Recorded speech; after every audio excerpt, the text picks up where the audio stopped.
Welcome back, everybody, to This Is My Bourbon podcast.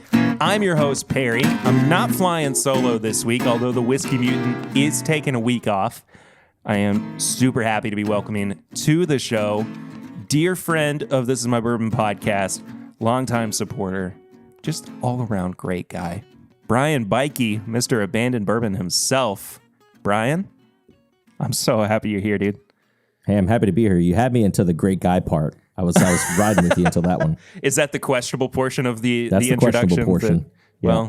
Well, you're married and you've got kids, and they all seem pretty happy that you're you're in their life. So that's right. I'll chalk it up to a win as far as I'm concerned. But we wanted to build this episode off of a conversation that you and I have kind of been having intermittently over the past few weeks, but it's one that I think is like,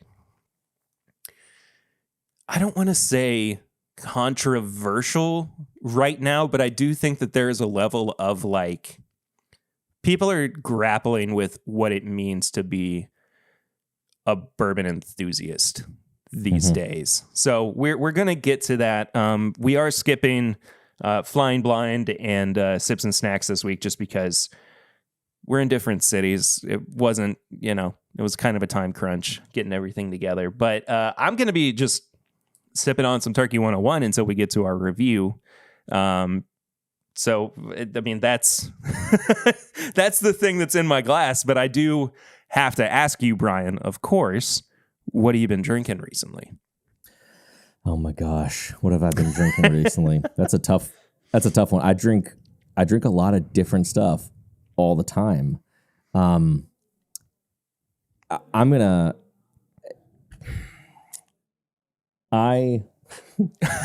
drinking a lot way too off guard with this, dude.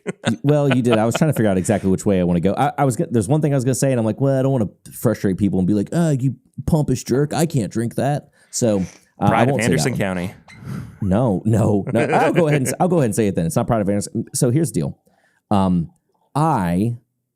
Brian, this has no reflection on This Is My Bourbon podcast. I don't really like the Maker's Mark cellar aged. And so I keep coming back to this. I mean, 12, 13 times now. This is where the pitchforks come out and people turn off the podcast. I'm sorry, this is not sponsored by This Is My Bourbon podcast. This is just Brian Beyke AKA. And I just don't get it, man. I just am not a big fan of it. And so I've been coming back to it in order to see, like, is it the day? Is it something I've had? And that's not the case. But what I have been drinking Old Route 8 a lot from Augusta. I still have not had any yet. Oh, wait, no, that's not true. I've had it once. But I was pretty amazed with it the one time that I had it. But yeah, I mean, I'll still be happy to accept. It's solid. My buddy Nick and we've gotten together on, I would probably say 4 different occasions with several different bottles just to do blinds to see, like, which one's our favorite today. And he had shared it with his wife. Awesome. She's kind of trying to figure out still what she likes, and she enjoys it. Kristen enjoys it. So it's just been good. On the topic of Maker's Cellar Aged, we did review it a couple of weeks ago. Mm-hmm. And I mean, for anybody who hasn't listened to it, please go do so. But I was pretty let down by it as well. Mm-hmm. And I think I had a little bit of a sample left over that I shared with my dad this past weekend. He's a big Maker's Mark guy. And the consensus that I keep kind of coming back to is that it's just not different enough from Maker's cask strength to really be anything worth $150 a bottle. Like I would rather buy 4 bottles of cask strength than 1 bottle of cellar aged. The thing that keeps wrecking me, I have 2 sides to this. One, so I went and they have an experience where, they take you around and then they let you try cellar aged, which for those who don't know, it is Maker's Mark. Once they talk about, like, they're all about when the product hits its flavor balance. And so they basically take it and they say, we're going to sit it and not let it age anymore in a cave. Hashtag not a cave. And it's a cave that they're legally not allowed to call a cave. They call a cellar, but hashtag not a cave. And if you can't go spelunking in it, then it's not really a cave. That's right. And they let it sit there until it's ready. But on the tour, I don't know if it was just a bad day for the person who was showing us, but they're like, well, here's the 12 and 13-year-old cellar aged. And this is a stupid 12-year-old barrel that's been aging in the rick house. And this isn't Makers. And you're going to try them side by side. And they're like, so the first one they give us is the not Makers. And they're like, so here, try this and let you know what you think. But it doesn't matter because this isn't Makers and it doesn't reach flavor balance and we'll never release it. What do you guys think? And I'm like, this is pretty good. And they're like, it's not Makers and it will never be Makers because it doesn't meet the flavor balance. I'm like, oh, that's a shame because it's pretty good. They're like, now try the cellar age. So I'm like, well, that's fine. But I like the other one. Like, well, it doesn't matter because that's never going to be Makers. I don't understand that. I don't. Like, well, somebody told them the wrong thing. They're like, well, it just tastes like everything else. It doesn't taste like Makers. And I can understand that argument, but that's what I like about it. It tastes oaky and well-aged. And sure, it's a little bit more tannic, so it doesn't meet flavor balance, but in their eyes, but I thought arguably it was better. But at the same time, here's the weird one. So the Bourbon Pursuit guys, they're across the hall. They got a sample in of William LaRue Weller. And so I was like, well, let me just do a little side by side because several of my friends who are big fans of cellar age, they're like, to me, this tastes like all the things I like about Weller. So I tasted the Maker's Mark I don't get that. the other day, and I said, again, it just tastes like Maker's Mark. And then I tried the William LaRue Weller, and I went, hold on, this tastes the exact same. And I went back to the Makers, and I'm like, this is the exact same. And then I went to the Weller, and I'm like, this is the exact same. So if I taste the Makers on its own, it tastes like Makers. If I taste the William LaRue Weller on its own, it tastes pretty good. It tastes like, what I would expect from William LaRue Weller or cherries and chocolate and old age. But there's something about tasting them back and forth where I'm like, these are indistinguishable when I'm tasting them back and forth. I think maybe this year's William LaRue probably tastes like what you wished Makers would taste like. So, but given the taste back and forth, I'm like, okay, but that in of itself is a win for Maker's Mark Cellar Aged because when you're in the middle of some type of sipping, the flavor's indistinguishable. I just don't really care for it. I wanted to like it so much more than I do, but yeah, it's just it's kind of, it's just not as interesting as it needs to be. It just is not. It doesn't pop the way that I think everybody talks like it does. But it's funny that you bring up because we got a sample of the WLW as well, and we were much more favorable with that than we were the Maker's Cellar Aged. I'd be curious for you to give a try. That I would love to hear your thoughts. If you do, just do a quick back and forth sometime. You don't have to do it now, but if you do, that'd be awesome because we've already lost half the listeners anyway. Well, so, fair, yeah. No, I'm kidding. We bring you on and the numbers plummet. No, that's not true at all. I'll have to find another sample of the Cellar Aged because everything that we were running off of was just sourced from listeners. So sure. If you get a chance, I'd just be curious to hear your thoughts on it. I was super surprised by that. I'd really like to do that for sure.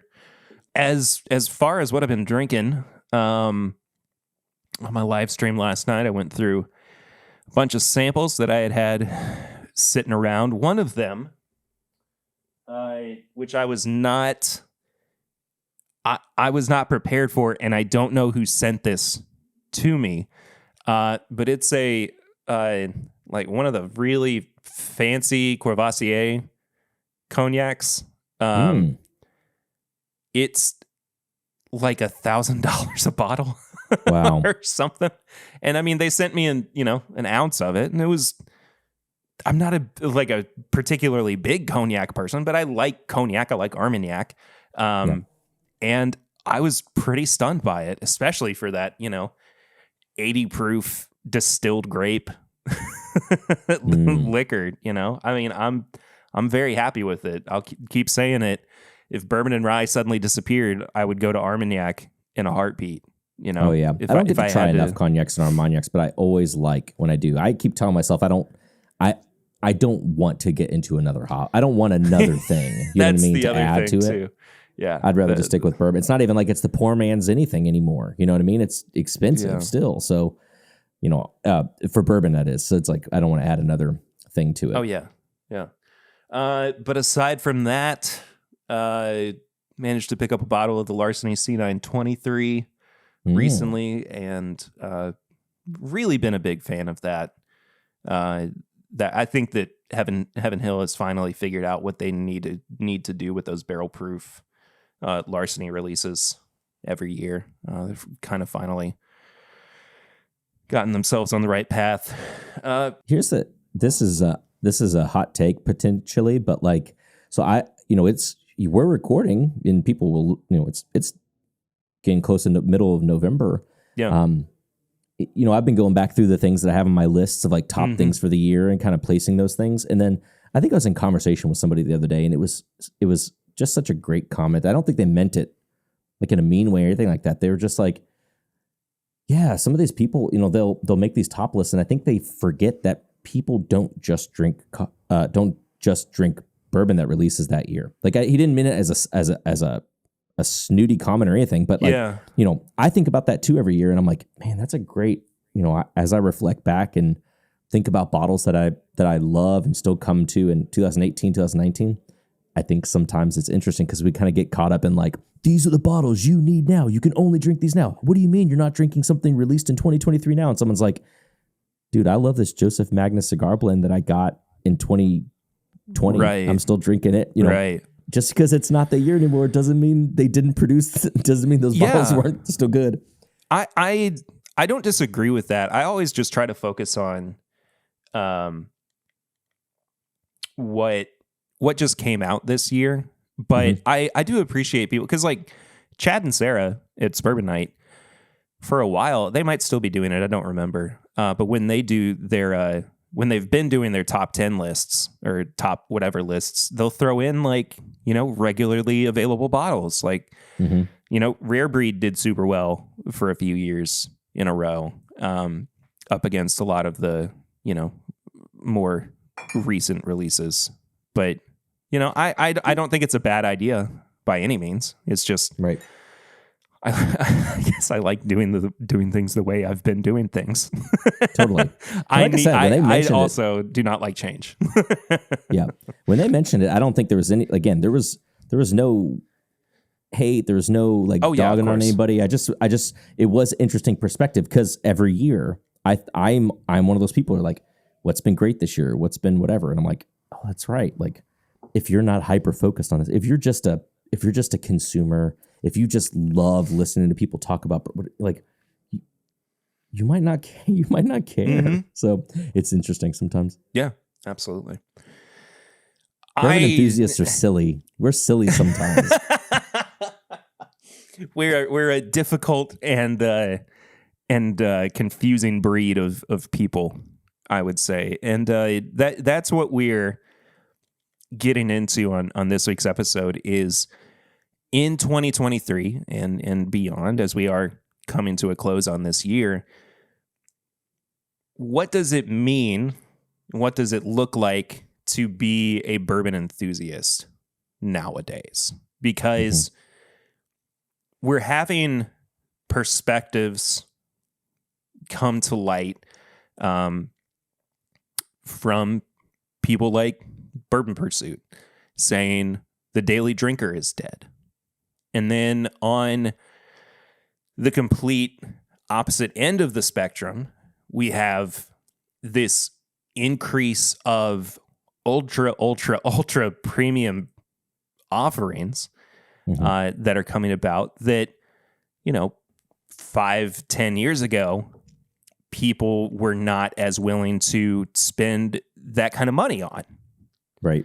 And so I think maybe first we ask ourselves, well, what does it even really mean to be a bourbon enthusiast at all? Is it somebody who does have a daily drinker, or they're waiting in line at Total Wine for the next big drops? Or what does that, just in general, how do the two of us view the idea of a bourbon enthusiast? Yeah, that's a great question. I would say it's fairly safe that everyone listening to this podcast is a bourbon enthusiast, but no. I remember I'm born and raised in Louisville, Kentucky. I lived outside of it for about, I don't remember, 11 or 13 years before moving back up in 2016. And I was not big on bourbon. And a year or so into that, I was like, hey, I probably should get into bourbon. And I had a buddy who I knew because we had musical interests, and I sold him a coffee grinder.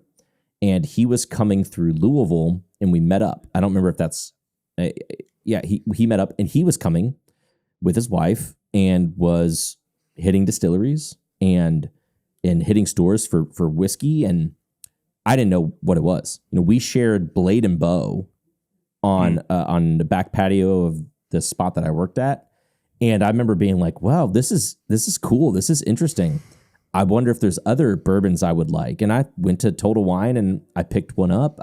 I got a Woodford double oaked, So I was, at that time, I would say I was learning to get into whiskey, but I was not a bourbon enthusiast. Whereas my buddy, who had made this trip from South Carolina to hit some places up, he's hit bourbon enthusiast. So now I got to figure out where the definition then begins in the middle of that. Right. What is it that would create that definition that now they're enthusiast? Is it because I don't think it's that they have more than 10 whiskey. I think people can just enjoy whiskey and have a collection. I don't think it's that. I think it's, I don't know. I'd love to hear your thoughts on that. Well, I think that it ranges anywhere from people are aware that you like bourbon and are a frequent consumer of it, all the way up to bourbon is my personality. And by that I mean like the people who eat, sleep, pray, love, the whole 9 yards, Kentucky straight bourbon whiskey. Not even Kentucky purely, right. But like that is their thing. That's the same way that people are with golf, same way people are with model trains, all across the board. I think that it's the people who have really adopted it and adapted it into their person, for better or worse. But I think that on the opposite end of the spectrum, even if you're like the guy who is known for, well, when we go out, Steve gets, Taylor Small Batch neat or whatever, or Buffalo Trace, just, something people more readily know. Buffalo Trace neat. And, sometimes he'll go crazy and he'll get Turkey 101 and a High Life on the side, and that's his, but like he's the bourbon guy of the group. So I think that there's that. And this guy is also like, I don't mean to just, pigeonhole it as a guy. But this person is also open to trying new bourbons, and they're curious about how it's made, and they're curious about, the way that it interacts with them. They have a deeper kind of understanding and connection to it that, say, somebody who is just drinking bourbon to get drunk doesn't have. Like there's I think that's the distinguishing factor as well. There's more of an appreciation for it as opposed to just a straight up like, this is my vice, this is what I use to relax and stop feeling the bad feelings that I feel during the day. I like it when you mention too that it like becomes just a little bit more of the person. That doesn't have to go crazy, but like, I got one friend that he works in an industry where he's probably gifted, he's gifted bourbon probably, that just seems like the gift to give in this particular industry. So he's got a bunch of bourbon and he'll bring it up and I think he like appreciates it, but I don't think he really, it's like he enjoys some. He doesn't probably think about it all that much. Yeah. And he's got several bottles, I wouldn't call him an enthusiast. He probably enjoys it. So it's like, yeah, you gotta suck a little bit of that inside and say, oh, I've got once you start getting the intrigue, then you're probably, growing into enthusiast. Yeah. So in I think you take that like inception point and then it goes off in all these different directions. The guy who's the collector, the guy who is making content, the guy who, like I said, he's at every release and it's his personality. And, but then we dial it back now. And I think this is just kind of like, I hesitate rather, to like apply that definition 100% of the way across the board. I'm not trying to say this is like gospel or anything, but I do think that we can kind of largely agree on like, that's a fair definition of what being a bourbon enthusiast means, right? Yep. But then again, we dial back and we start looking at the discourse right now around who bourbon enthusiasts are and the way that they engage with the spirit too. So I'll ask you this, as far as like the wider bourbon enthusiast community, I guess, what do you see that's changed the most over the past 5-10 years? In the industry itself, or with the enthusiasts, or I would say more specifically with enthusiasts. I think before 5 years ago, if somebody was a bourbon enthusiast and they bought a bottle, they more than likely had plans to open it and consume it.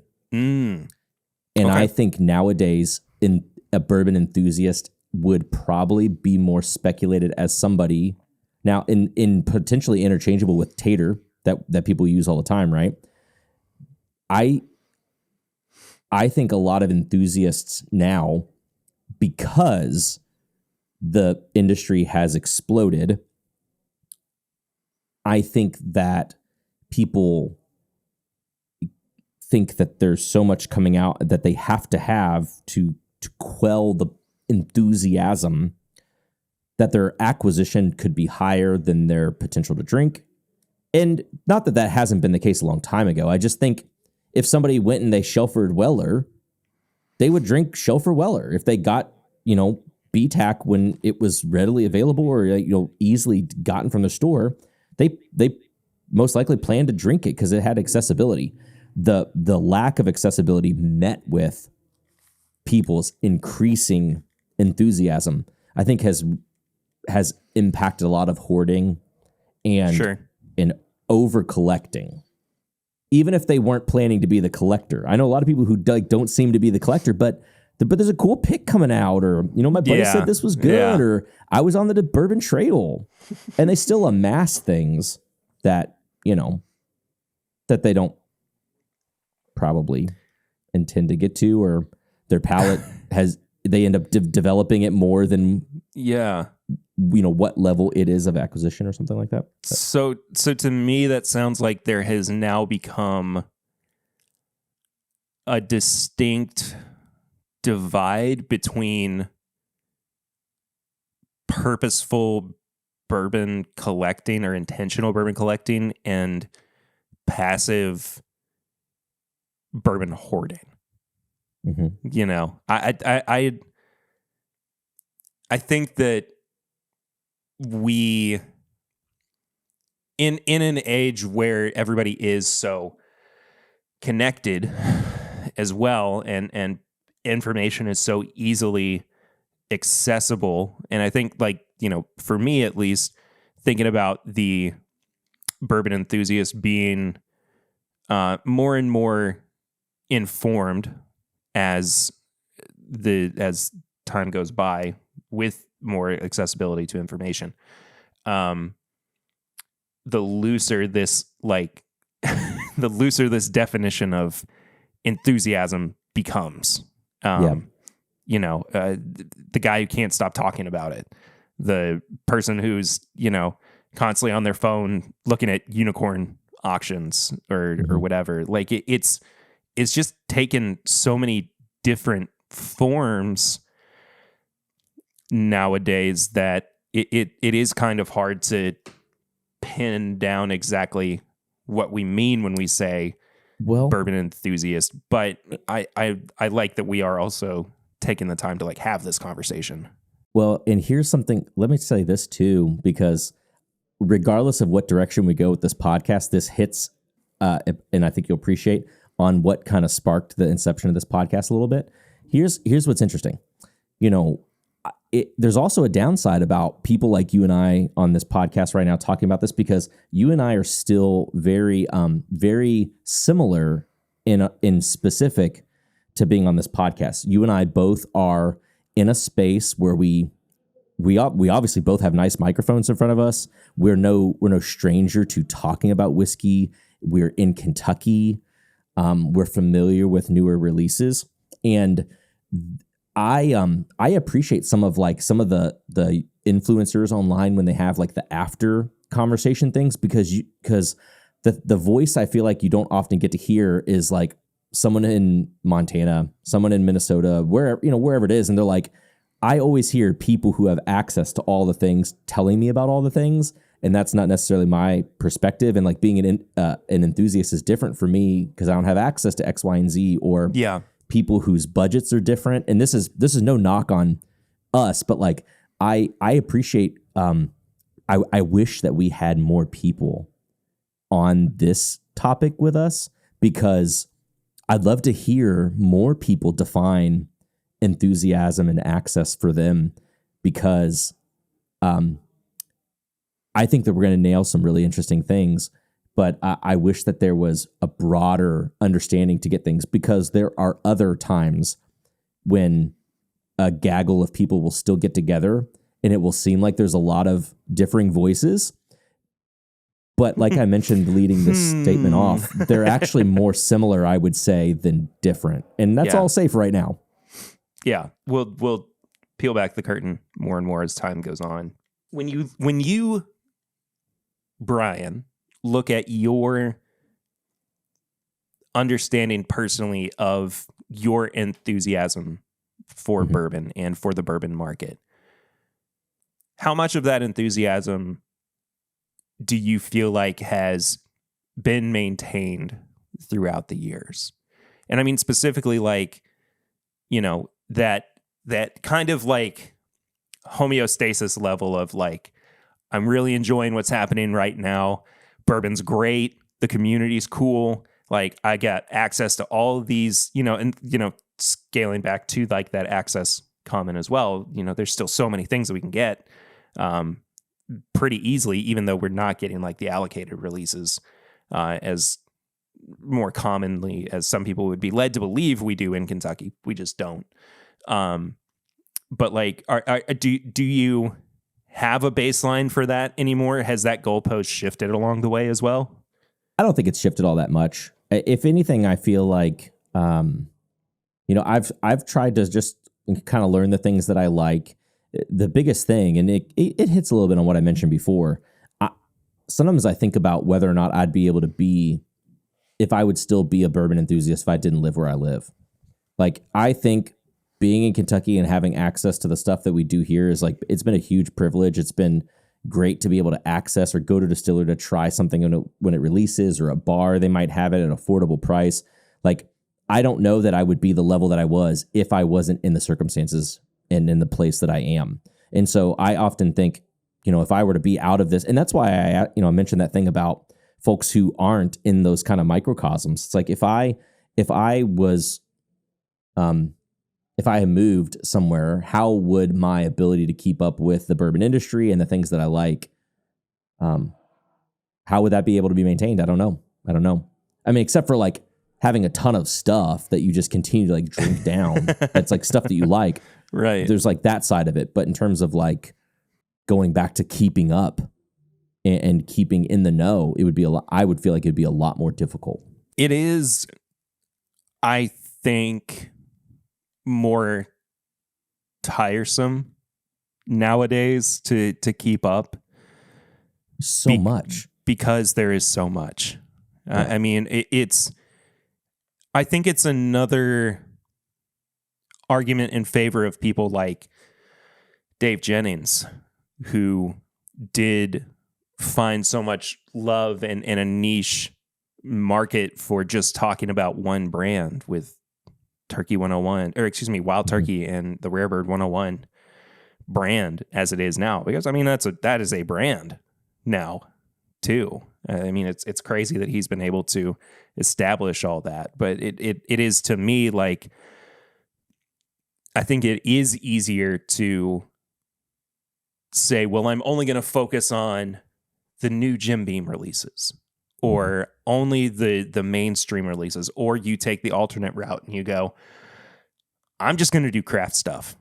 Like, that's a super important part of this as well too, that I think people are more quick to dismiss or overlook at times. But, you know, you being somebody who works with Sealbox too, I mean, surely there's a level of enthusiasm that has been changed or shifted with what you have more like access to, I suppose, but also just exposure to as well. Totally.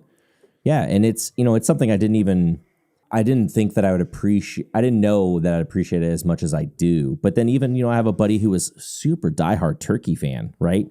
And before actually the limited products started to come out really, you know, at a rapid pace seemingly, and the price is higher. So, you know, he kind of got out and got into craft, and I always thought that was so interesting, so weird. And I think he was just like, well, the prices to get old turkey, like vintage turkey, I can't keep up with that. And it's getting allocated now, and it's these limited releases, and now they're jacking up the price. Like, he chose a good time. I don't necessarily know that what he's going to get is going to be as comparable, but enjoyability, yeah, for sure.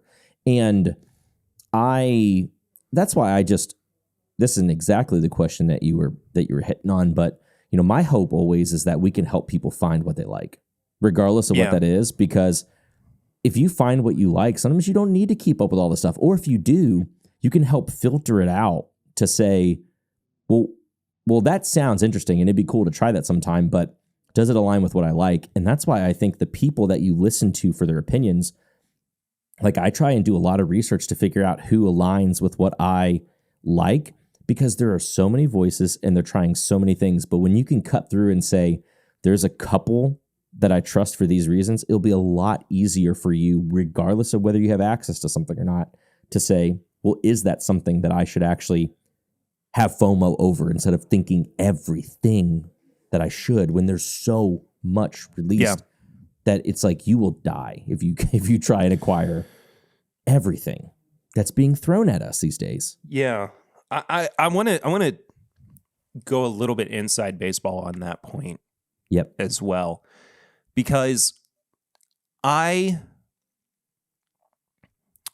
have done a bad job. I will just admit, I've done a bad job of keeping up with people whose palates I do relate to or find value in, because I'm doing so much of that legwork now. Yeah. That I like kind of not selfishly, but just kind of like boastfully. And it's not even exactly that. It's just this notion of like, well, I trust my palate. For right? Sure. I understand. It's one of the only things you can trust, right? Yeah, exactly. And like being, and kind of just resigning myself to, well, I know what I like. Mm-hmm. And to some degree, and you know, I'm not saying that this is 100% true. I know that there are people who definitely disagree with me. I'm not saying it's entirely accurate either, but like in my limited scope, I feel like I have a pretty good understanding of like what is good too, right? Oh, for sure. I've been doing this for 6 years. I've developed my palate. People can go back to the first few episodes, even first like 100 episodes, and see, how things have changed since then, because they have. But I do admittedly need to spend more time being less of a bourbon influencer, even though I don't really consider myself that, and scaling it back to more of like, and I'm constantly trying to like work on that and trying to find what made things, what sparked it all in the beginning anyway. And trying to rest on some more of those like enthusiasm parts of the bourbon brain, I guess. Yeah, going back to even what you said about trusting your own palate, it could even be so brand specific. Like I'm a huge Four Roses fan, but Four Roses is a tricky brand because they have a bunch of different recipes, and even in that, I can't even just take another Four Roses enthusiast's opinion on a barrel as like, oh, I should like that, because I have one guy and I'm like, we couldn't be further apart. Like he likes the younger, the zippy, sugary ones. I'm like, no, I like the oak stuff. But going back to the point too about it's not where you landed, but where you had started off with that conversation. Like take ADHD Whiskey, for example. Like I don't have time very much to watch all of his content, but for my personal palate, I feel as if he and I align pretty closely at how we rate. And so I appreciate his ratings. I actually keep a running list of bottles that I'm interested in hearing his thoughts are and what he scores them. And I usually put it on there and go, well, daggone, like he's pretty right on. Like I think that it's better than these bottles, but not as good as these bottles as well. And having that palate that I trust is helpful, because like if there's something I haven't tried, it's good to say, well, I really liked Heaven Hill 17, but he scored that up here, and he put this one like all the way in the 7s. Like, okay, well, if it wasn't at least an 8, like maybe I don't, he aligns with us on Maker's Mark. I think he had the Makers like in the 7s for the cellar aged. Wow. And again, I'm not saying that I'm not saying that way, but that I think that there are people who would say that about you and why they listen to the podcast too, right? There are people who of course, trust your all's opinion too. Yeah. And I'm just always thankful that people would have folks that they're like, hey, if I needed to get opinions, I trust what they're going to say about these sorts of things, and that eventually people would learn to develop their own on an enthusiasm level, to not just take the words and actually not just say, I would like this, so I'm buying it for my shelf. I would like this, so I'm putting it in my collection. But they say, I'm getting this because it will align with what I want, and I'm ready for something else, and it does meet that. So, you know what I also am so cautious of now, because I do know that I'm susceptible, to like, if say Chad and Sarah get a sample of something before I have the chance to try it. I typically do align pretty well with what It's Bourbon Night says in their reviews. My problem too is that if I listen to, or if I watch reviews, tasting notes, comments about a product before I myself actually get to try it, I wind up parroting a lot of what I've already heard. Mm-hmm. So for me, it's better to just kind of go in without, because I don't really read tasting notes anymore either, because I don't, until I'm done, until I've finished a review, until I've gone through it, put it through all its paces. Just because it's more important to me to take that time with it and really get to know it and get to understand it and be excited about it, or not, or, you know, find all of the flaws within my own little like controlled environment. You know, and then I'll go and I'll watch other reviews or listen to other reviews. Like, Sure. I'm trying to think of one. I'll tell you one too. I as much like adoration for and respect as I give to Fred Minnick, who, you know, in so many ways has been a mentor to me over the past however many years. I don't align with his palate on a lot of things. There was one particular release. I think it was, I think it might have been an Elijah Craig Barrel Proof release where I was all jazzed about it and I was so happy, and I went and like watched his review and he was like, "This just isn't it." And I was like, "What do you mean? This isn't it?" But like, you know, it all just goes to saying, you know, my journey as a bourbon enthusiast is so much different. And even outside of like the podcasting side of things, being a content creator within the bourbon verse, the bourbon sphere, is such a different animal from just being a consumer or just being a collector. Those two things, while they do, there is an overlap on that Venn diagram. I'd say 9 times out of 10. The focus is so different, and this is very in the weeds. I feel like, but like, I guess the core of what I'm trying to get at is just that my journey as a bourbon enthusiast has taken so many different twists and turns and dips and dives and rises over the past 6 years that, yeah, I do trust my palate. I do try to rely more on my own experience, but I also have to remind myself there's a community behind this as well. And the community really is what got me as excited about being a bourbon enthusiast as the spirit itself did. Yeah, you weren't heading this direction, but, you know, an influencer with the type of content that's going out right now, I feel like is like one of the most dangerous grounds to be in, because one, brands know that it's cheap to get you a product, to get you to advertise for them. And so you got tons of that out there, which may or may not have misinformation, but not a lot of people do a good enough job to clarify that.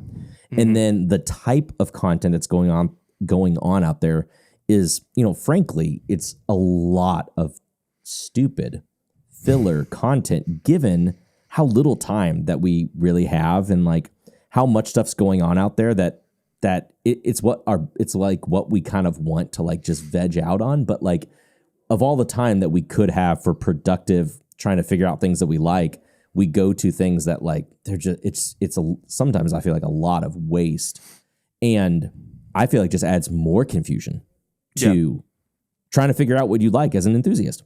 And in a lot of ways too, does create a separation with community. Not always, but a lot of times can. I think it's important to bring up as well two things in particular. One, bourbon influencing. It and I mean, this is the same with anything, but it doesn't exist without the enthusiasm that people have for it in the first place, right?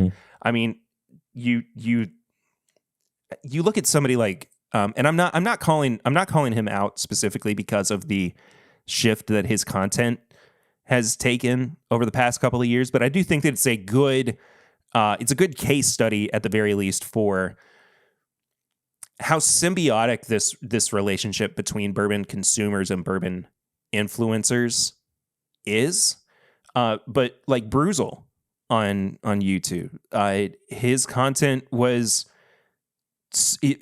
largely focused on just the wider alcohol industry, right? Beer, vodka, other spirits. And then, bourbon's taking off. And so he shifted to bourbon content. And people are still jazzed about bourbon right now. And so they latch on to what he's doing. And because he sees that they're latching on to him, he's doing more bourbon content. And it's just this cycle that keeps perpetuating itself that I think, too, is so indicative of the thing that I keep going back to about distilleries and distributors and companies that have stock or stakeholders in bourbon. They see the trends. They see where people are putting their money, and then they chase after that as well. They go after it. And so our energy gets diverted so much or diluted so much because there are so many different brands now, or brands that have been around for a long time, legacy brands that are now doing insane new releases, insane new labels, and charging $400 or $500 for it. Yeah. And it's a very, it exists so much within a vacuum that if one thing leaks, the whole thing wouldn't exist at all. Right? So I think it's important just to notice too that and to kind of accept, we have a lot of enthusiasm as creators, as content creators, as influencers, whatever you want to call us. We have so much energy and excitement and enthusiasm and care and love for this spirit that we want to see it thrive and survive. Right. And so it goes beyond, I think, the constant barrage of single barrels or the debate over what is a daily drinker anymore. Right. Do we want to go into the daily drinker thing? I mean, we can. I say we do. You're driving this bus. I'm not trying to I'm just hanging out the window. I'm not trying to this is not out of a sense of trying to start anything or cause bad blood, but the impetus I think for this conversation between the two of us was the Bourbon Roundtable from a few weeks ago, where Bourbon Pursuit posed the question, is the daily drinker dead? And I just don't think it is. I don't think it is. I've spoken for a really long time. I want to give you the chance to respond to some things as well. I mean, I don't know. I mean, I don't know that I have anything specifically to respond to with your, closing up that thought, necessarily. It's just interesting time. Everything's interesting right now. But I have thoughts on where you were going. If we do just want to keep going. Let's just keep going, man. Let's keep going for it. So there's no bad blood kind of going into this conversation, but one of the things that you and I mainly discussed, and I'm sure we'll keep elaborating as we go out, but it actually, the core of what we were discussing was actually less about the topic in general. It was more so, I think I called you up and say, hey, I've got an idea for a name of a podcast. Yeah, you did. Which was, I actually don't remember the name of it. If you do, then you could jump in with it. But it was basically, if you are so far removed from the enjoyment, or as we started this podcast, the bourbon enthusiast side of things, if you have shifted a position in the industry and you no longer have the passion, the enjoyment of it, does that have implications on how present your voice should be when discussing topics such as, is the daily drinker dead? Because again, you and I are talking about this mainly now. While I do work with a brand that's in the industry, I feel like my thought process on this is, as somebody who wants to hear other people have discussions like this, if it's someone who is not regularly still curious about what producers are doing or what these new releases are doing, and not purely from a P&L level, a case volume level. I'm talking like, I still hunt. I still like to go after bourbon. If the only whiskey I try is because whiskey is sent to me, can I speak on behalf of, can I speak on the topic of, is the daily drinker dead? That was kind of where we came from. And,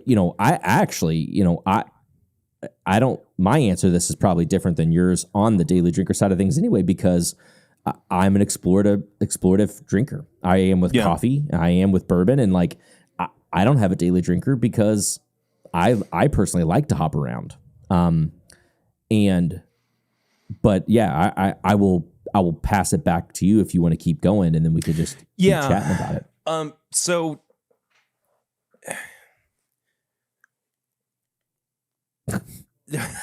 you're like, Brian, I wanted you to talk more, so I didn't have to have the mic back.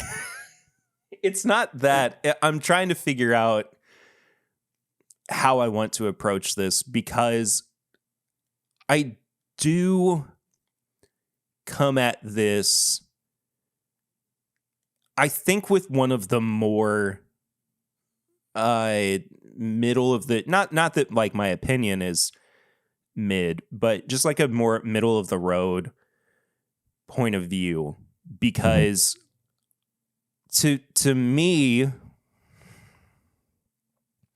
a big part of the way that I engage with my own content is still being an experiential bourbon drinker, right? So, and it's not to say that I'm like taking every weekend and going to distilleries and doing their tours or seeing what they've got on the shelf, buying their holiday bottles or whatever. It's just like, if my relationship with bourbon begins and ends with me sitting in the chair in front of a microphone, then I personally think that I have done myself a disservice in being able to speak about the broader audience of bourbon consumers.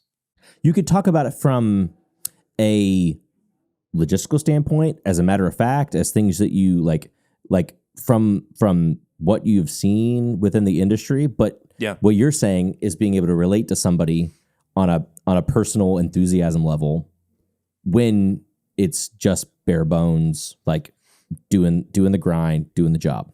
Yeah. And somebody asked Fred a couple of years ago at this point on one of his live streams, what gets you excited for new bourbon releases or about bourbon anymore? And it always kind of like made me sad, his response, which was, I just don't. He's like, I just don't get excited about it anymore, because he gets excited about family stuff. He gets excited about, seeing his kids and home life and working on himself. And like, I'm not saying that's not bad. Like, no, that's not a bad thing at all. Great. It's wonderful. And I agree with that as well. I mean, I'm spending a weekend away from my wife and daughter, and it's killing me, every second that I don't get to see them. But like, I don't know if like that distinction needs to be made. And maybe it's just maybe maybe it's just like an energy well thing. Like, how much energy do you have in a particular pool that you can pull from, right? Yeah. And I don't know, maybe I am spreading myself too thin. I probably am. Working a full-time job and doing the podcast and being a husband and being a dad. Like, you know, but at the same time, it doesn't take away my excitement for new products, for the thrill of the hunt, or just getting to try anything new. Like I'm one of those people too, where to me, the opportunity to be able to try something is almost more valuable than getting to own a bottle of it. Mm-hmm. Right? Like, and that's not to say that I don't still have those bottles where I put them up on the shelf and I go, wow, look at that. I got No, we that all do. bottle. I mean, I got some up yeah, here too. exactly. It happens. But it just is like, I derive so much enjoyment from sharing and having those experiences with other people that it's not just a like new release thing, but I do get excited about new releases, and I do get excited about like, how's it going to fit into my broader understanding of bourbon. And you know, did I love Maker's Cellar Aged? No. But that doesn't mean that I don't find appreciation for how that slots into my understanding of who I am as a bourbon drinker, right? Yeah, and it doesn't mean it's bad. It just means that exactly you don't like it. You know what I mean? So, and like, I think two things that kind of came out of, you know, in us bringing up that topic was like, well, if you've gotten to a place where like you just don't drink if you don't have to. Now, for health reasons, I understand that. But if you don't because you're like, I don't need to. I don't enjoy it. I don't want to. Yeah, if you don't enjoy it, it's work for you, then it's like, does that affect your ability to be an enthusiast? And then the second part of that was, if you haven't liked anything that you have had in a reasonable amount of time, like, one, that stinks. Like, why even do that? But then two, I'm not saying that there is a lifetime that's like, I haven't found anything that reminds me of X again, therefore I am no longer, you know, and considered an enthusiast. But it's like, I mean, come on, really? If you haven't found something, like not a single pour you've had in 2 years is good, you're still hanging on a 2010 something release, or like, you know, an old gold bottle Pappy or something, and being like, just whiskey just sucks these days, like that. Are you a bourbon enthusiast? Do we need to step back for a second and clarify that this is not a direct criticism of Bourbon Pursuit? Oh, no, because I just want to say that, like, no. This is not a single person thing. This is a general thing. Like, yeah.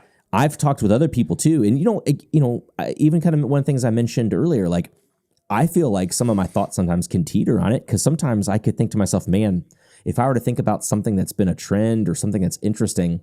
You know, I think that releases of my top favorite pours in 2019, I enjoyed more of my favorites then than what are on my list the last couple of years. Like, There are a couple of bottles that are awesome and a lot of just things that I'd be like are just fine. Maybe I'm heading in the direction that we're talking about right now. But maybe not. But there are people who are just like, nah, man. Again, yeah, no, not specific to any person, but sometimes there are people who are like, just whiskey, you know, just not good anymore. And be like, oh, well, I don't know, like, why try, or like, what that sucks. Now, it is still true that things taste different now, and trends are here now that they weren't before. You got to put Ambarana in everything. You got to, you know, wine cask this. You got to whatever, like.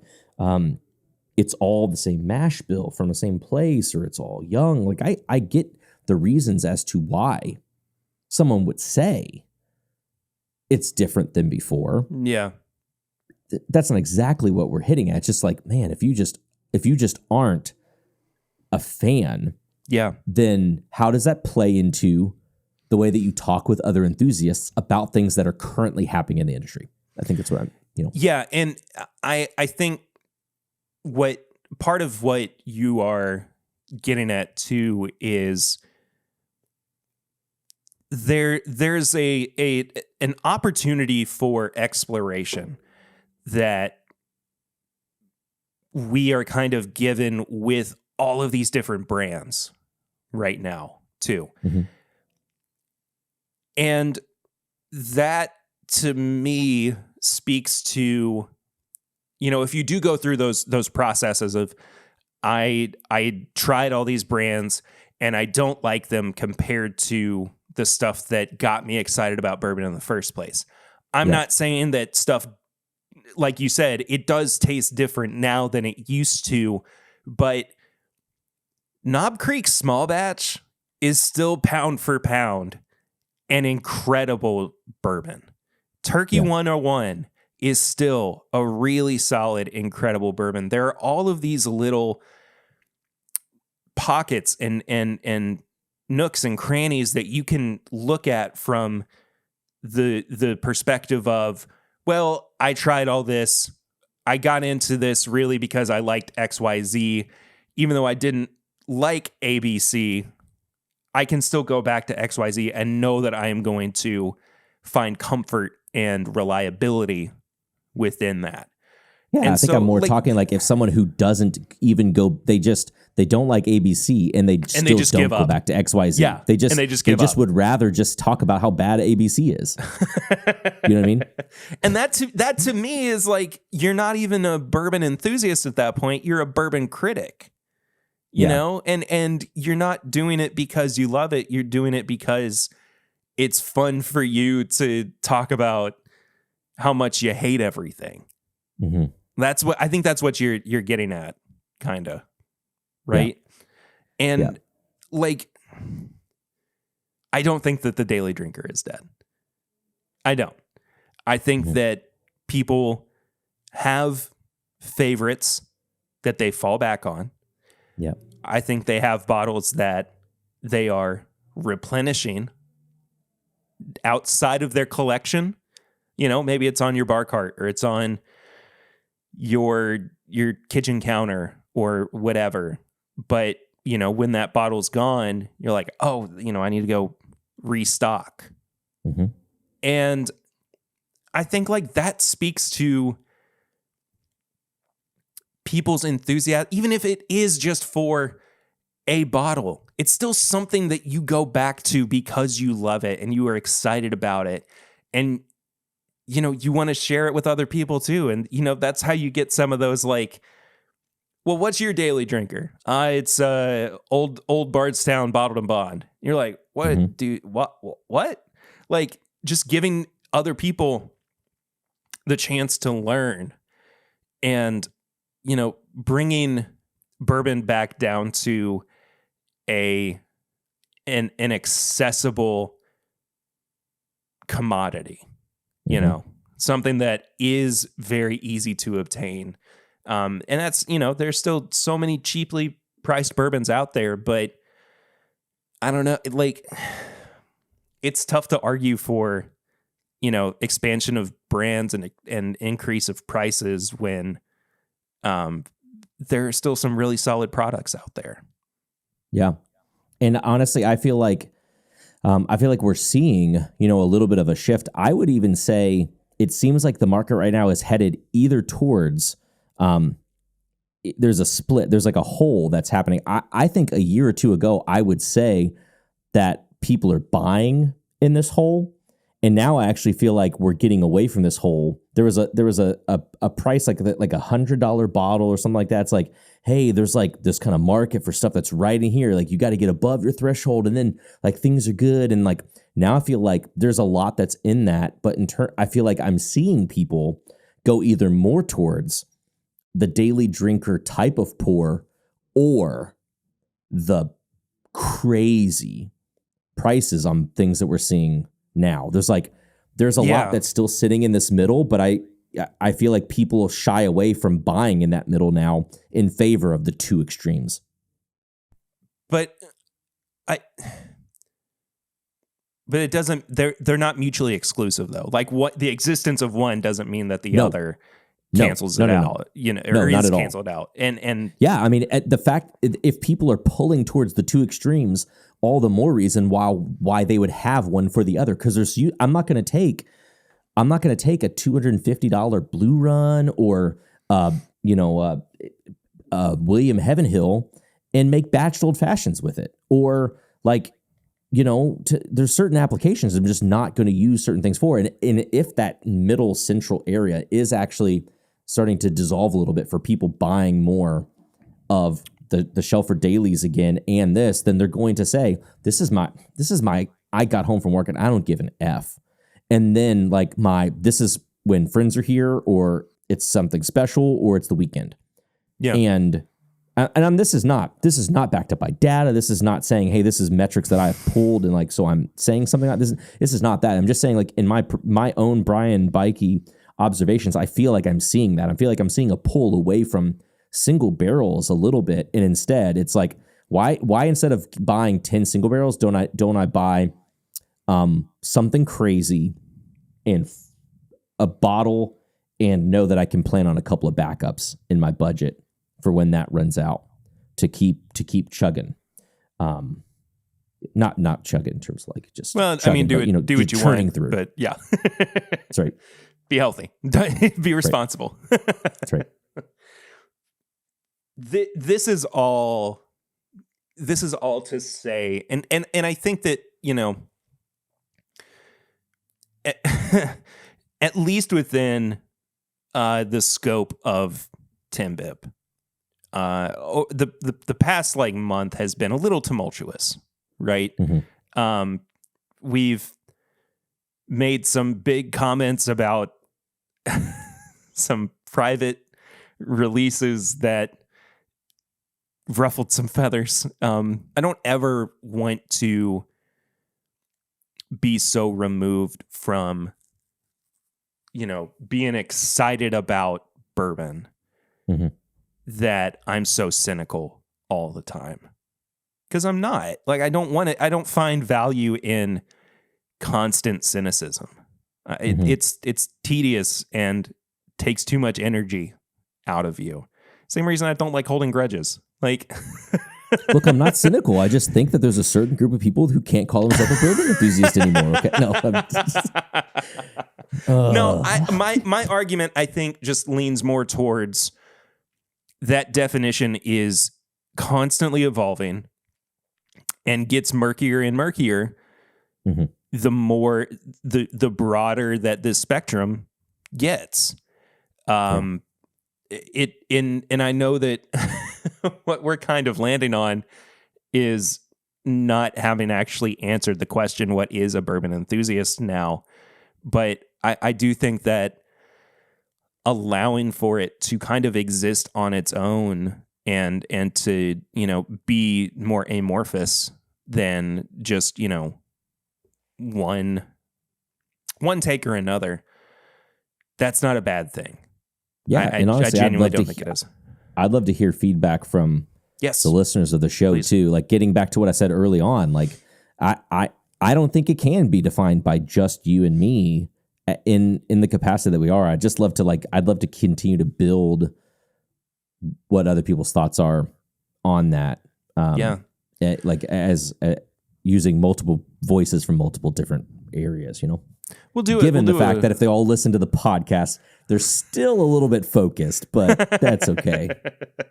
I think that look, the listeners of This Is My Bourbon podcast are very evolved, deep thinking, and empathetic human beings. I will mm-hmm. say that. That's my that's my takeaway.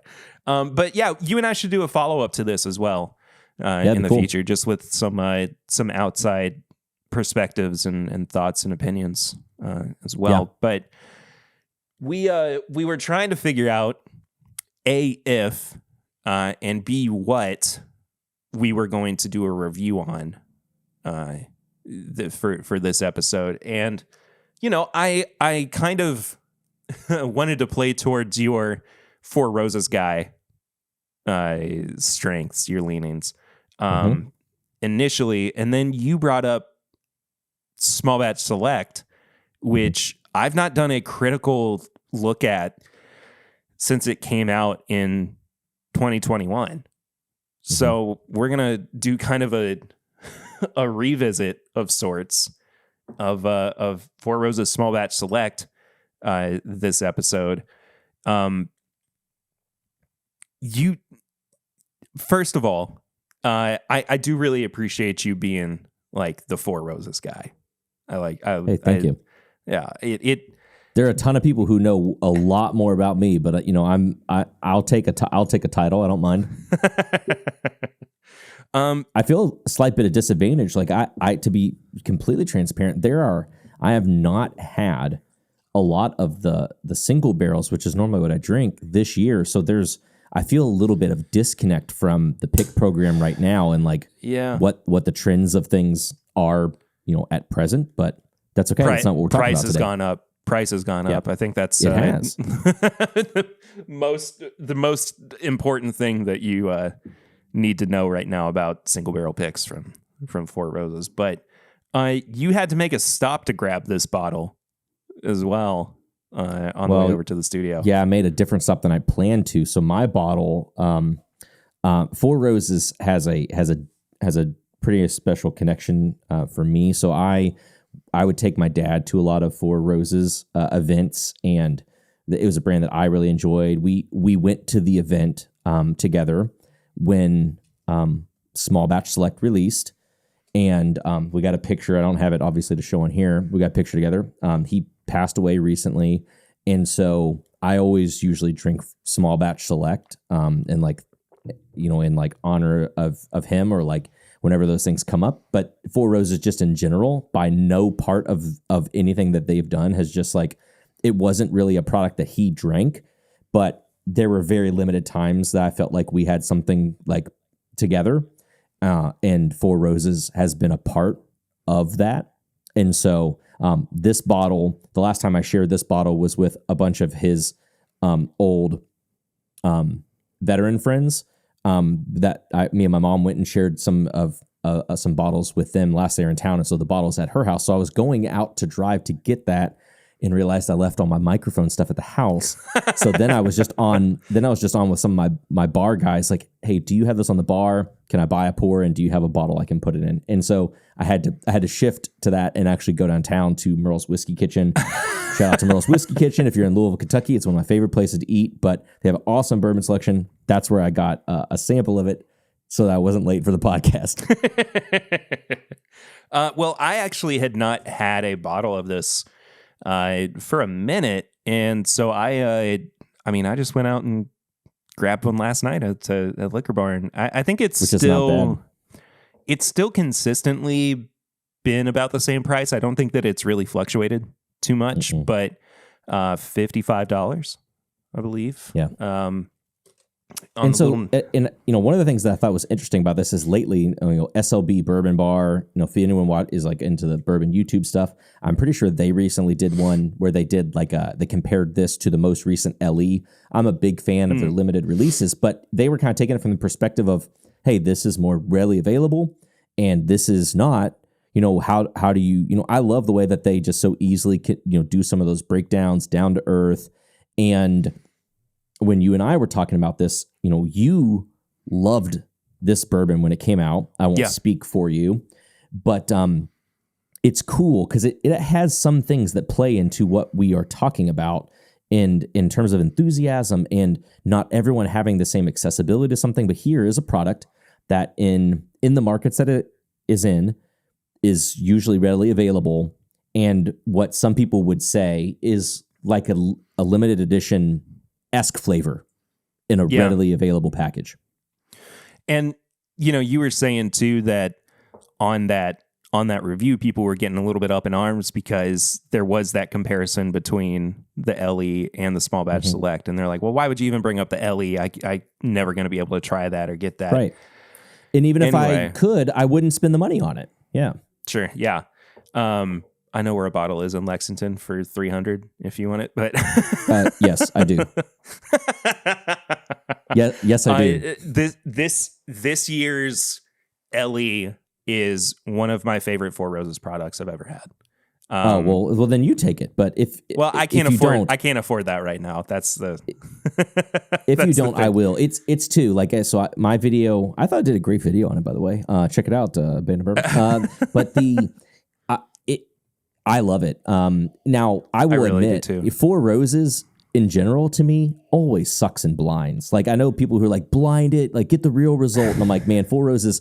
It's got to be a guilty pleasure for me then, because it usually doesn't fare well. LEs, single barrels, whatever, they don't fare well in blinds, even though high rye products like MGPs do.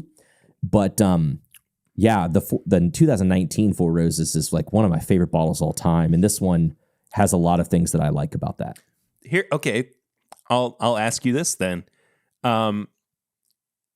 Is the age of doing blind reviews dead? Oh, dude, I don't think so. I think blinds. I don't think so either. Blinds are so great, and the thing is, like, if anything, blinds, like, I think blinds are so fun. I think they're eye opening. I think that people should always have grace, because there's no right or wrong answer. You are allowed to like different things different times. You know what I mean? I think some people are like, oh, gotcha moments, and we can always post things like that, but it's like, a blind is a blind, and whatever you like that day, and sometimes something could be off, and I think blinds are super fun, and they're humbling, man. They really are. Yeah. So 6 and 7 year old Four Roses, VKNF yeast strains, both mash bills. So 6 different individual whiskeys that go into the blend of small batch select. I think arguably my favorite recipes. VK. Oh, really? F. Okay. Yeah. I'm big on O. I'm a big O guy. Mm-hmm. That did, yeah. Anyway, I'm a big O guy. I'm a big O guy. Yeah, I've tried with the O's. That just they just don't hit my style all that much. I'm sure. V's and K's I'm all about. F's I do weird, love V's. Yeah. I've never. So we went through and did the 10 recipe tasting kit as well. A couple months ago at this point. And really, I mean, I'd never had the chance to do that. We reviewed the this year's LE on that same episode too. So it gave us a nice little perspective to bounce off of with all that. But yeah, I'd never been able to sit down and do all 10 recipes in a row, but very eye-opening, I would say. I think we were the most sour on Q and K. I think Q and K were our 2 least favorites. E's or V's, do you know? Or did it not matter? It didn't matter. We struggled with wild, man. Yeah, we struggled with both of the mash bills. But it's funny how, even though, I mean, this doesn't have my favorite recipe in it, how much I just love this product. It's so accessible. I do think that it is such a great showcase of how insanely well Four Roses, despite all of its different mash bills, or excuse me, all of its different recipes, can be so harmonious within itself. Like as someone who regularly drinks roses, I find myself sometimes in different pockets. There's sometimes where I'll taste them and I'm like, oh my gosh, do you notice the nuance? Like this one's got, these have so much more vanilla, or these are more floral, or these, oh yeah, they're more robust. And then I'll go through phases where I'm like, dude, I'm too close, and they all just taste like Four Roses. Sure, yeah. Like I could try to pull, if I just pull back a little bit, I'm like, nope, like that.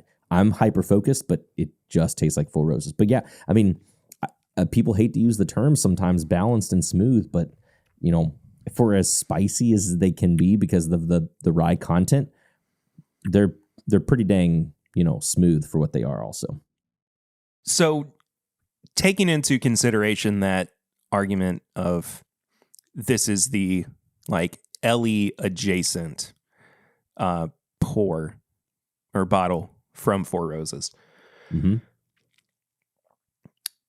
Do you think it does that for people? Do you think that it scratches that itch enough to where if you're like looking for something a little bit more, maybe not rare is the right word, but a little bit, more limited edition, does this kind of do it for you? Do you think it does it for other people as well? So it's still proofed down. It's 104 proof, but it's very rich. And so I know some people that, even 104 proof sounds like a lot. Yep. So I think it drinks big like what you would want, but is still relatively low. So for people who think limited usually means cask strength, I don't think they're going to taste this and be like, this doesn't taste cask strength to me. Like, it's pretty full. And then when I think about products that are, like when I think about limited products, I did this the other day. The other day we had, what was the pour? I think we had the new Elijah Craig Barrel Proof. And then, what was it? I think I was thinking, we had Elijah Craig Barrel Proof, and then we had like Michter's 10. And Michter's 10 is a lot lower proof, but I think I just started to put it in my head. This is not justification for any distillery. I'm not saying that, but like I realize that some products that are in a more accessible price point, because they're in an accessible price point, they usually are allowed to have rougher edges. Sure. There might not be imbalanced in what a lot of people may not be able to taste when you get into an LE is usually refinement. Mm-hmm. That's very hard to describe. And I'm not trying to say that in a pompous way, but like, I think from a couple of side-by-side tastings of things I've done, or like William Heaven Hill, for example, it's like one of my favorite product lines that Heaven Hill does. And there's usually just a refinement to those that you don't notice in the brashness of Elijah Craig Barrel Proof. Or, there's a brashness to the younger Beam products that they've refined a bit in even these Hardin's Creek, things that they've put out. And it's hard to put a dollar amount to somebody, whether refinement matters to them, if the flavor tastes pretty much the same. So That's going back to this pour. Often when I think about refinement of a pour, though, usually it has a really good finish, a really long, satisfying finish, and it does have a touch more maturity. I still find that this pour has spice and some heat, but I think it hits into some of the barrel char that I love about Four Roses, older Four Roses, and has a really long, pleasing finish. So I think people get an experience more akin to what they would think they would get in an LE, even if it maybe doesn't have the maturity that I would hope for in something that I would prefer to drink. Or other LEs like the Four Roses LE will choose to also lean on depth and complexity that comes from age being added to it. You lose the age, but I think you get almost every other piece of it. Like one of the things that I love about this nose is really creamy, and it reminds me of like a donut shop, which that reminds me when I first tried the 130th. Now, whether I said this during the earlier call or I said this on this one, my buddy who shared that Blade and Bow with me, he had come to town and we went and we camped out for the 130th release of Four Roses. And so I have very fond memories of 130th, 2018 release.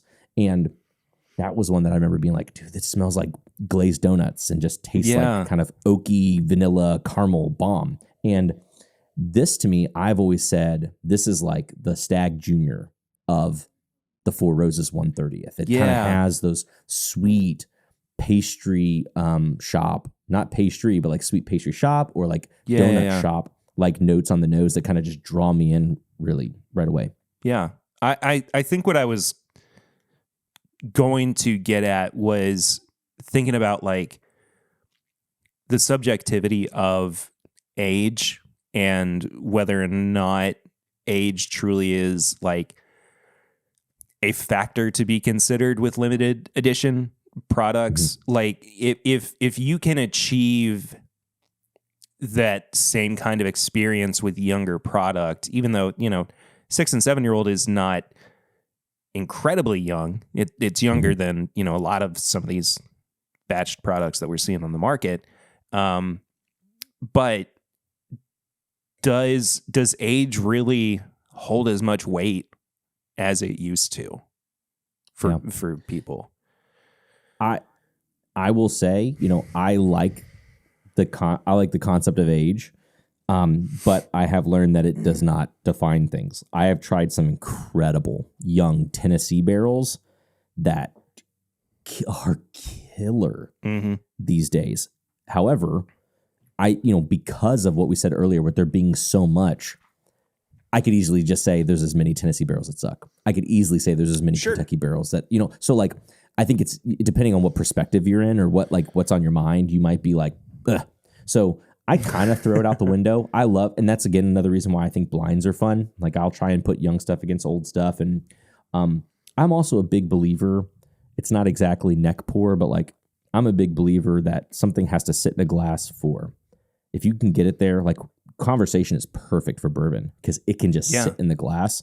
Yeah. And I would much rather come to a pour in a glass at least 15 minutes after it's been sitting in there. I just think it's just usually better. Like even right now, sure, I've had a couple of sips, so my palate's a little bit more acclimated to this flavor. But when I was first sipping, and I was like, man, there's like some orange zest, there's some heat to it. But now, it's not as hot, and I just noticed that it has more of the like kind of char, lighter oak notes, not as intense as the older ones, but I can pull up on those notes more because I feel like I've let it sit in the glass more.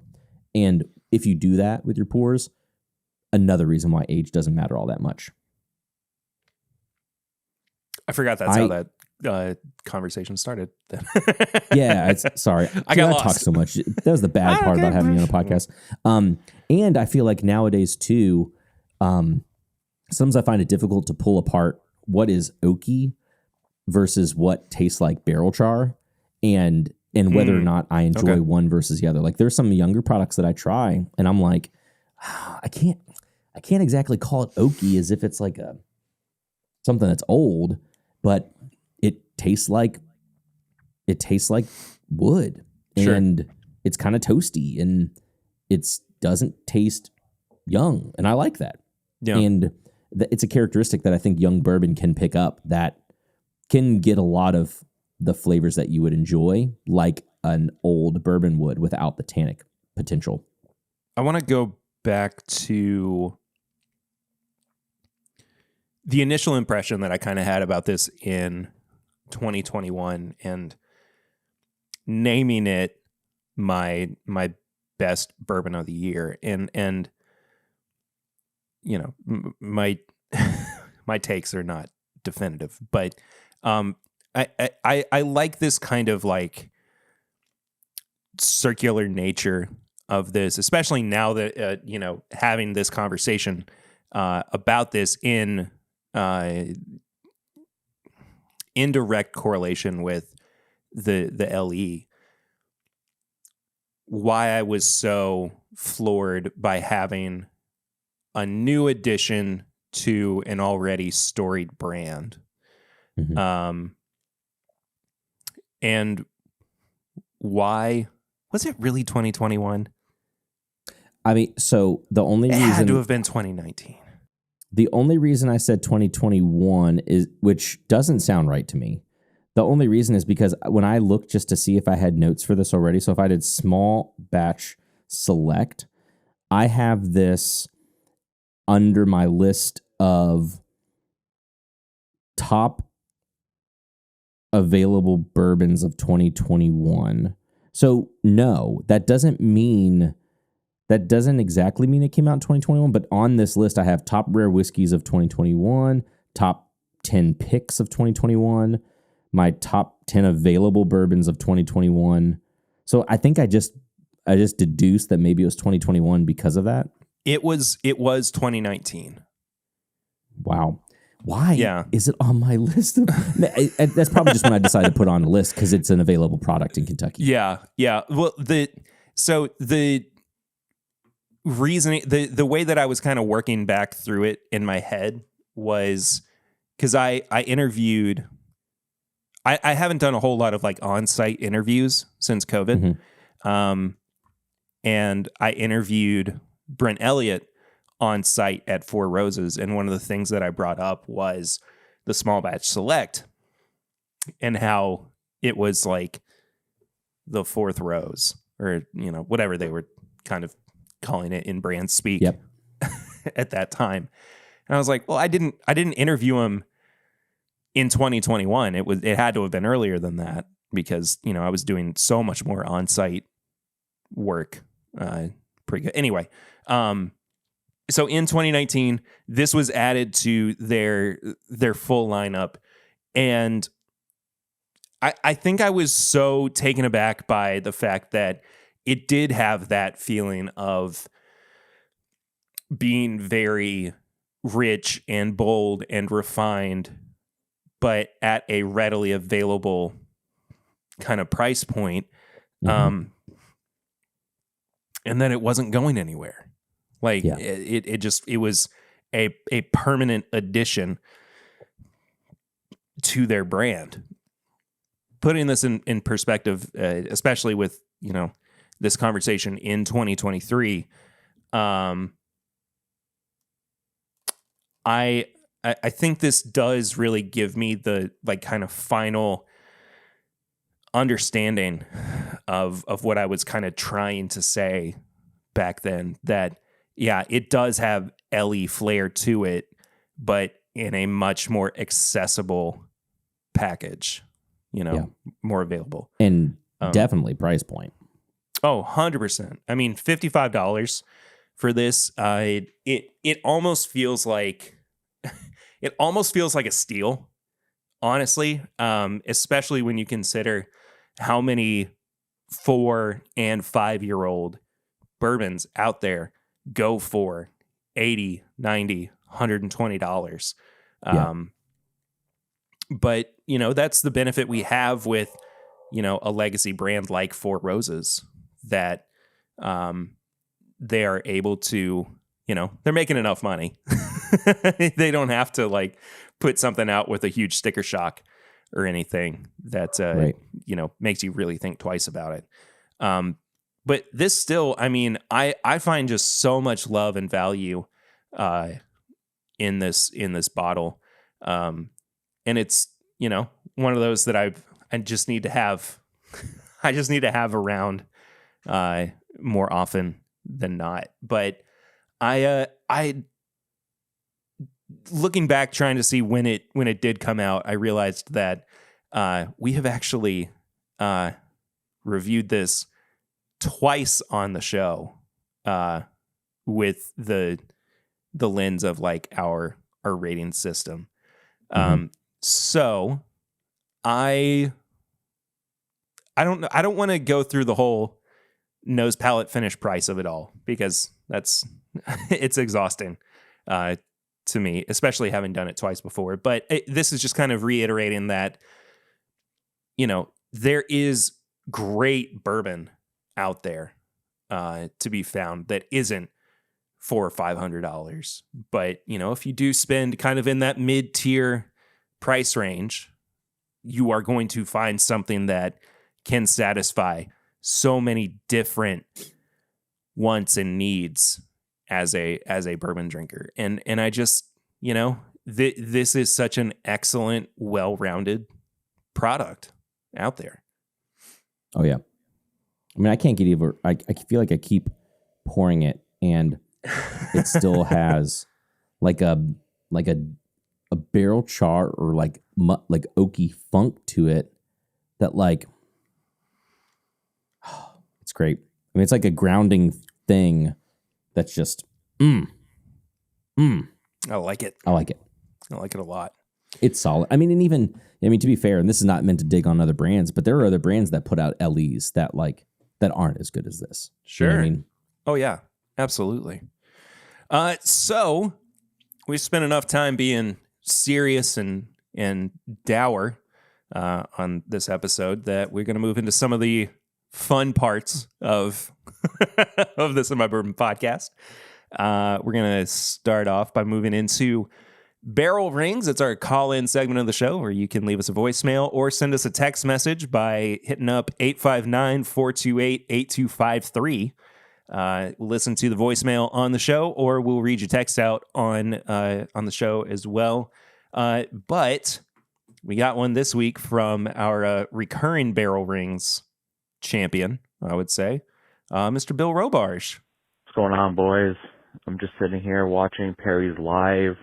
I was reminded I needed to call in for my barrel rings this week, so I did it here while I'm watching you guys. So how exciting.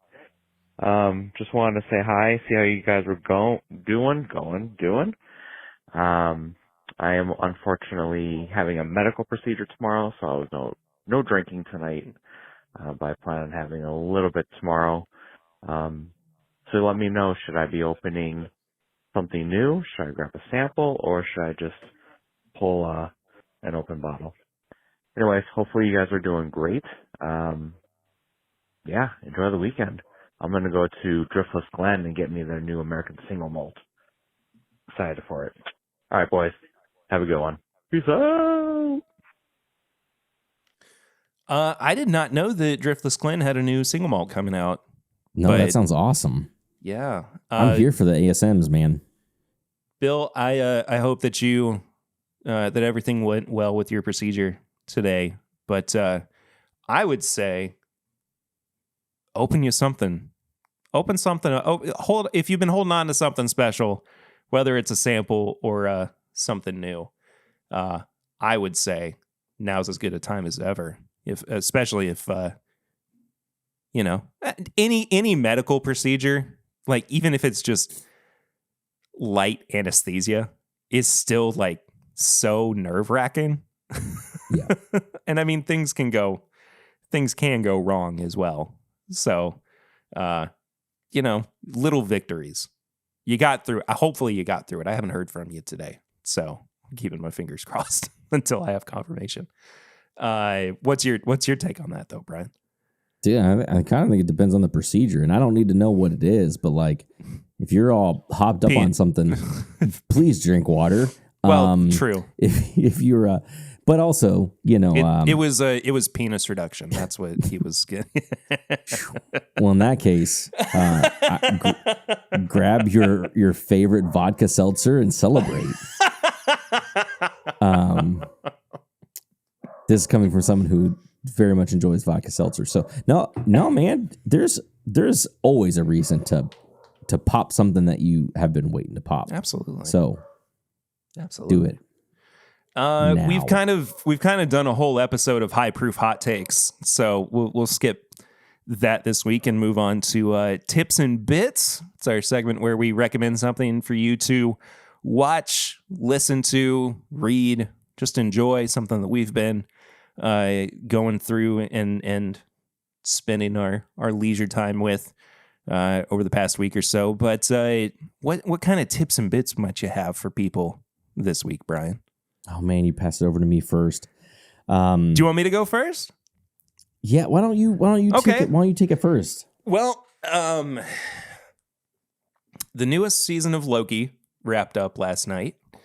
Don't know if you're a Marvel guy at all, but it is easily the best thing that Marvel has done in probably about 2 years, which is sad to say from a multi-billion-dollar franchise that it's taken them a solid two cycles around the sun to figure out what they're doing with their content.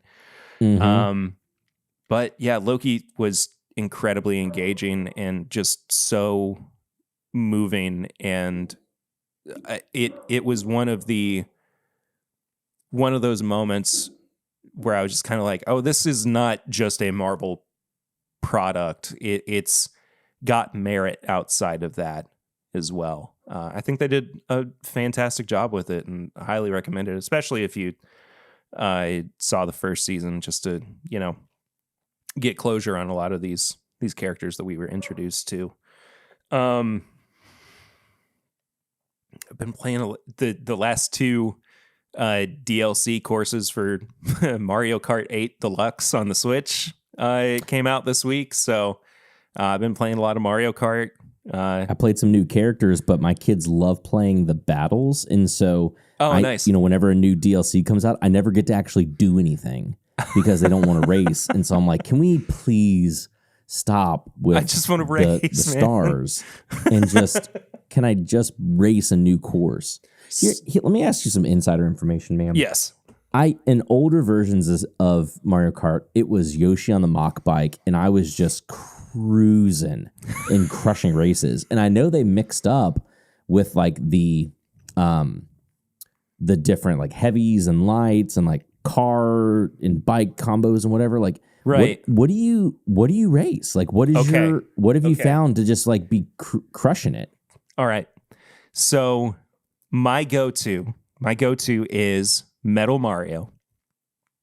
I go with the I think it's called like City Bike or something like that. It's black with flames. Mm-hmm. I just use the general like parachute for the glider. And then it's a red wheel. I don't remember exact. I think it's called Roller, actually. Mm-hmm. The thing that I found, acceleration is more important than speed. Interesting. On these games, because the higher your acceleration, the more quickly, like if you're going around corners, if you're drifting around corners, you have a better like release. Even when you're doing those, like when you're tapping R on the controller as you're going over like a jump or anything, coming out of that, you have a better speed boost as well. But as long as there's like a good balance between weight and handling, and then a higher acceleration than speed, that is typically where I find more. I cannot believe I'm talking about this like it's real racing, but no, I'm gonna do it anyway. I've spent so much time playing Mario Kart 8.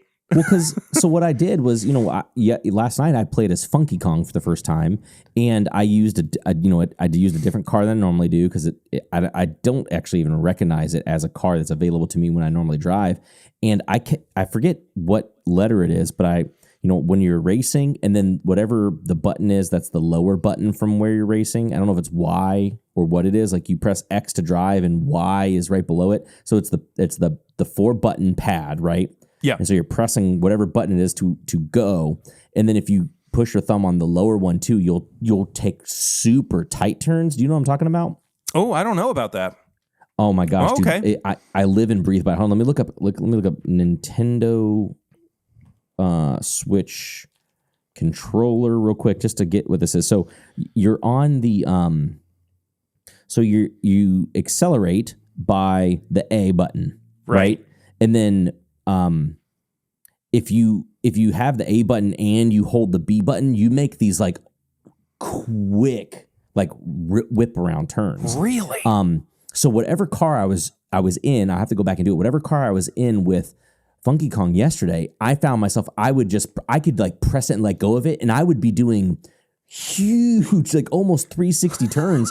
So I would turn more than I planned it. And so I'm like, well, there's something with the handling or the acceleration that's like way different than any car I used to drive, because it is just whipping me around so much. But that's it's crazy, great, especially in battles, because like if I go past somebody, I do the A-B thing, and then you just go flip and you're going the other way. You gotta try it when you're racing. Oh, I'm definitely gonna do that after we're done. I was gonna say too that I had been wearing down the Joy-Cons. I don't know if you can see it super well, but it's gotten to the point where the rubber has broken through, like past where the actual control stick is.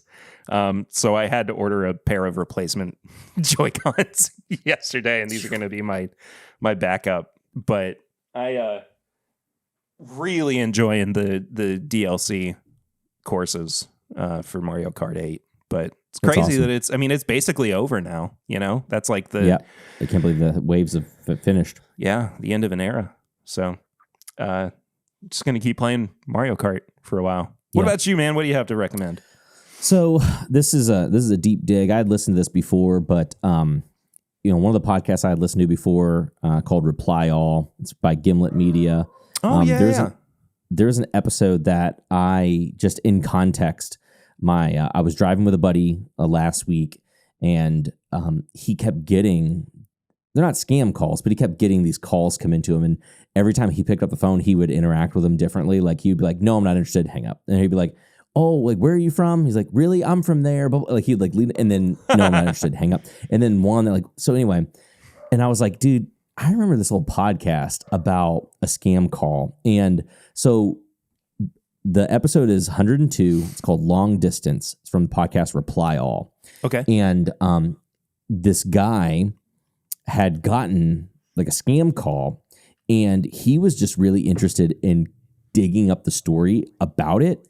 And so he records all of these interactions that he has with the scam caller. And I'm telling you, it is like, it's really interesting to listen to. It's really interesting. So I'll definitely have to check it out. Definitely just something to peg into if you got some time to burn. Yeah.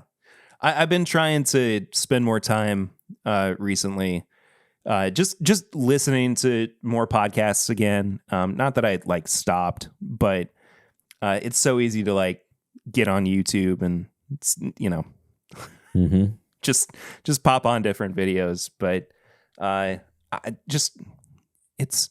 podcasting is such a wonderful medium. Not to, toot my own horn or pat myself on the back or anything, but I enjoy it. I like it quite a bit. Absolutely. Brian, thank you so much, man, for being a part of this episode. Hey, thanks for having me. This has been a blast. Yeah, dude. This is a conversation, of course, that is ongoing.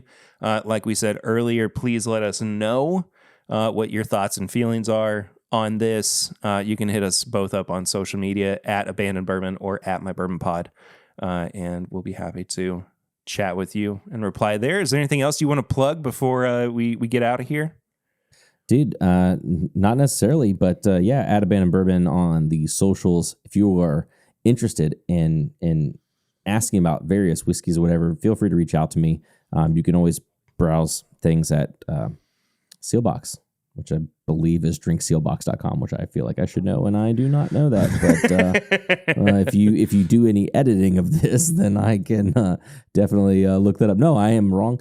That is at sealbox.com. So, the focus there is on craft whiskeys, but increasingly in a time where there are things that are getting too expensive, too difficult to comb through, or legacy brands are putting out expensive stuff. Not that those aren't good.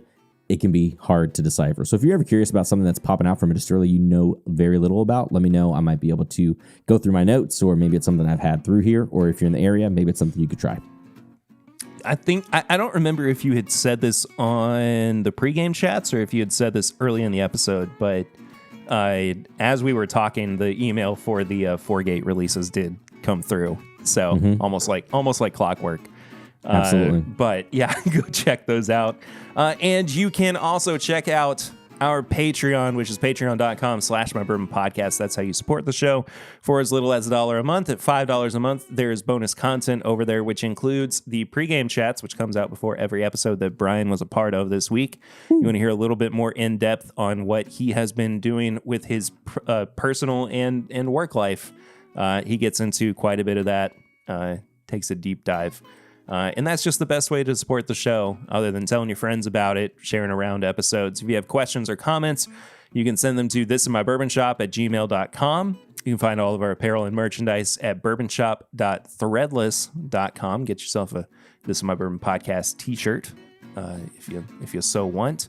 And leave us a 5-star rating and review on your podcast app of choice. See most of them, and we'll read them out here on the show as well. I think that does it for this week, though. Brian, again, thank you so much, man. Absolutely. So glad to be here. It's been good. We'll see y'all real soon. But until then, I'm Perry. I'm Brian. And this is My Bourbon Podcast.